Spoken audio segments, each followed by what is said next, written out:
बांग्लादेश की अखोई प्रेसिडेंट दी रिजाइन तो बोलो मागी दी रिजाइन से सेगा गिनो लेते माने मणिपुर की ले न सुम याम फन हायर वाइदा अफालों दा लीडर दुगी और माजी नो आलम लाइदा अखोई की मणिपुर की अखोई की एजेंसी आइता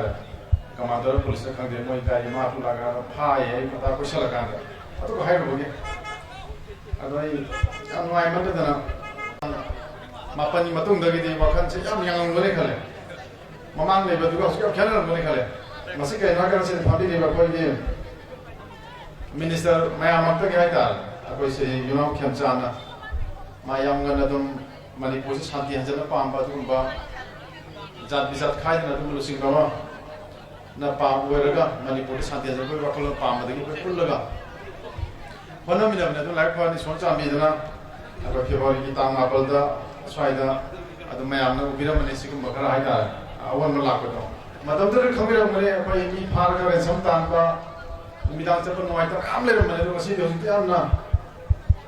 हंदबा माले अखोई के नोइचा अखोई सिगमबा प्रजा सिंह द चप को नोइता बा कई गम वाय मायर बि फाब को बा लेरम मयाम लाता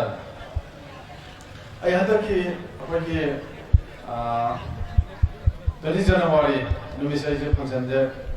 याव खजबने नुमित तो कई दोगे दा 20 जनवरी नुमित माले लता कोमहार को तो मता आवे लंदन दगी है कि केंद्र की बेका है कोई की प्रजा हम है माजे कई दोगे दा बांग्लादेश की कोई प्रेसिडेंट दी रिजाइन तो बोलो मागी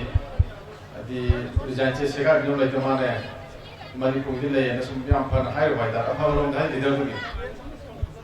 और माजी नो आलम लाइदा अखोई की मणिपुर की अखोई एजेंसी आइता कमांडर पुलिस खंगे मोई गाड़ी मातु लगा फाये पता को शलका अतो हायर बोगे अदोई अनुवाई मददना नो 20 जनवरी चखिदि एनागा उसकी इरान थोपगी लासिनबगी चिंता मायादा ले रिपोर्ट रिलेशन मोटर स्वाइदा कितन social media गांग photo यामना हाइता terrorism phi मम तो उसका थो उखिबदो नुमाय तो am चा खांगी ngasi thewata mapandagi te pura musingdo wangoi prajang so ngai ngoni khali da yam prior ngoni khale ai leader ora da ningwan da ngasai yam pusiam ngangari apa gi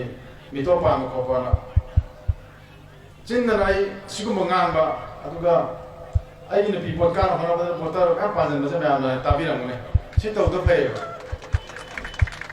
teno ko le pa ma ko tarai no abda ma'am check तो बिजने मतलब तो आधार card से हंगाम पलान साथ भी थन सारा कांदा अपने बोतर हसन की वाली ले मतलब तो तेनो बोल के कांग्रेस एमएलए ना कोई मरे ना अथॉरिटी दा बोतर हापी मैम जे अंतंग फिजिकली लेवल चेक तो भी है मतलब तादना कोई आधार कार्ड सामने हम तो बोतर हसन की वाली तार ले तो अखो मैम से चिदो मिने से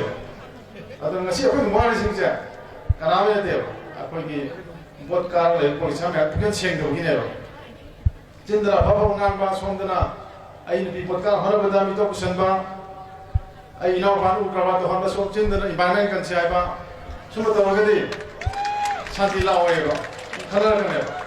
हौजिकति सोना चांदी दना फेवाई ता मपनदगी अब याम नंगाइबा शांति लाको होरे